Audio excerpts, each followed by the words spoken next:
नेहरू गांधी परिवार के compromise story को मैं आपके सामने रख रहा हूं। किस प्रकार से गांधी परिवार का कंप्रोमाइज मिशन चलता रहा, देश की जनता को कंप्रोमाइज कर हमेशा अपने हितों की रक्षा पर कैसे पूरा नेहरू गांधी परिवार काम किया है, मैं उसकी जानकारी थोड़ा आपसे साझा कर रहा हूं।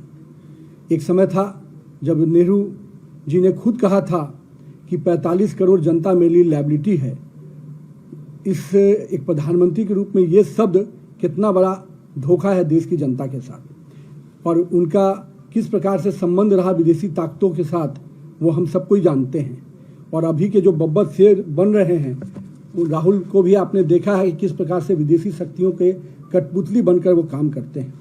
ये जो पूरा कांग्रेस परिवार का कंप्रोमाइज मिशन रहा है, इसके कुछ अंश आपके सामने रख रहा हूँ। इतिहास गवाह है कि नेहरू जी के सचिवालय CIA और अन्य विदेशी एजेंसियों के लिए किस प्रकार खुली किताब के रूप में था। 1954 में नेहरू ने किस प्रकार से बिना किसी रिवार्ड के तिब्बत में भारत के अधिकार को चीन को सौंप दिया, ये हम सबको जानते हैं। पंचशील की आड़ में किस प्रकार से अक्साई चीन का कब्जा मान लिया गया। यूनाइटेड नेशन सिक्योरिटी काउंसिल में किस प्रकार से पत्र लिखकर चीन को स्थायी सीट देने की वकालत की गई, ये हम सब ने देखा है नेहरू का कंप्रोमाइज मिशन। अब आते हैं माननीय इंदिरा गांधी जी के पर, जिन्होंने लगातार एक बड़ी छवि बनाई थी, लेकिन हम सबको ध्यान में है कि अमेरिकी राजदूत मोहिना ने माना था कि CIA ने कांग्रेस को चुनाव में प्रचार करने के लिए पैसा दिया। शिमला समझौता, जिसमें 93,000 पाकिस्तानी सैनिक को बिना PO के कब्जा लिए हुए छोड़ देना, आखिर किस कंप्रोमाइज मिशन के तहत ये किया गया। राजनीतिक रूप से कच्चा टीपू जो है श्रीलंका का, उसको किस प्रकार से उपहार स्वरूप श्रीलंका को दे देना इंदिरा गांधी के कंप्रोमाइज मिशन की स्टोरी बताता है। आइए राजीव गांधी के कंप्रोमाइज मिशन को देखेंगे तो आप देख सकते हैं कि रक्षा सेवा में किस प्रकार से अपने उस डील को पर्सनल बैंक अकाउंट को मजबूत करने का माध्यम बनाया गया। बोफोर्स घोटाले में स्वीडिश जांच के लिए किस प्रकार से उसको रोकते हुए अपने मित्र के लिए कोटोरोची को बचाने का किस प्रकार से प्रयास किया गया। हम लोगों ने देखा कि भोपाल गैस कांड में हजारों भारतीयों के हत्यारे वॉरेन एडरसन को राजकीय विमान से सुरक्षित देश से बाहर करना, आखिर इस कंप्रोमाइज मिशन का कहानी को ही न बताता है। और इसके बाद सोनिया गांधी जी का, जिनका पूरा राजनीतिक अगर आप देख सकते हैं तो 2004 से 14 के बीच में नेशनल एडवाइजरी काउंसिल के माध्यम से सुपर PM बनकर समांतर सरकार और कैबिनेट का संचालन करना निश्चित रूप से कंप्रोमाइज PM का मिशन जो कांग्रेस का था उसको पूरा कर रही थी।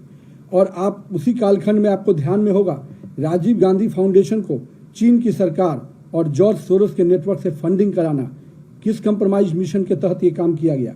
चीनी कम्युनिस्ट पार्टी के साथ कौन सा गुप्त समझौता किया गया, निश्चित रूप से ये उनके कंप्रोमाइज मिशन की झलक है। अब आते हैं जो निगेटिव पॉलिटिक्स के पोस्टर बॉय हैं, राहुल गांधी जी 247 से अधिक विदेशी यात्राएं किए, पर उनमें से अधिकांश यात्राओं को सुरक्षा एजेंसियों को उसकी जानकारी नहीं देना, आखिर किस कंप्रोमाइज मिशन के तहत हो रहा था। विदेश जाकर भारत विरोधी इल्हान अमर और सोरस जैसे करीबियों से मिलना और उनके इशारे पर भारत में ओछी राजनीति करना, ये किस मिशन के तहत हो रहा था। हम लोगों ने देखा था लद्दाख के सेंसिटिव बॉर्डर एरिया में भी किस प्रकार से शाकिर मेराली जैसे विदेशी नागरिकों के साथ घूमना, जिसका पूरा कैरियर सोरोस समर्थित पूंजीपतियों के जो चीनी और पाकिस्तानी एजेंसियों का पैसा देने का काम करता है, उन एजेंसियों के साथ जिसका मिली भगत है, उसके लिए आप काम कर रहे थे। ये दिखता है कि राहुल गांधी की पूरी राजनीति कंप्रोमाइज लीगेसी को ही आगे बढ़ाने वाली रही है, जिसके अंतिम दूत बनकर राहुल गांधी सामने नजर आ रहे हैं। और दूसरी ओर पूरे कांग्रेसियों की जो अराजकतावादी मानसिकता को राहुल गांधी लगातार आगे बढ़ा रहे हैं, वो दिखता है कि राजनीति की जो कंप्रोमाइज एटीट्यूड रहा है उनका, पहले देश की हितों को कंप्रोमाइज करना, देश की राजनीतिक दिशाओं को कंप्रोमाइज करना, और मैं तो कहता हूं कि बड़े पैमाने पे जो युवाओं का एक सकारात्मक सोच आगे बढ़ने की बात आती है, जो देश आज सबसे बड़ी युवा आबादी के साथ खड़ा है, उस युवाओं को भी गलत रास्ते पे भटकाने का काम कोई कर रहा है, तो ये सोनिया, राहुल और जो कंप्रोमाइज मिशन के तहत चल रहा है भारत के लिए, वो निश्चित रूप से हम सबको सचेत होने की बात है। और मैं तो मानता हूं कि भारत की जनता इनके कंप्रोमाइज मिशन को समझ चुकी है। ये देश के हितों के साथ कोई भी समझौता कर सकते हैं। इसके लिए देश की जनता उनको भी आने वाले समय में भी सजा देगी, तब जाके इनको समझ में आएगा।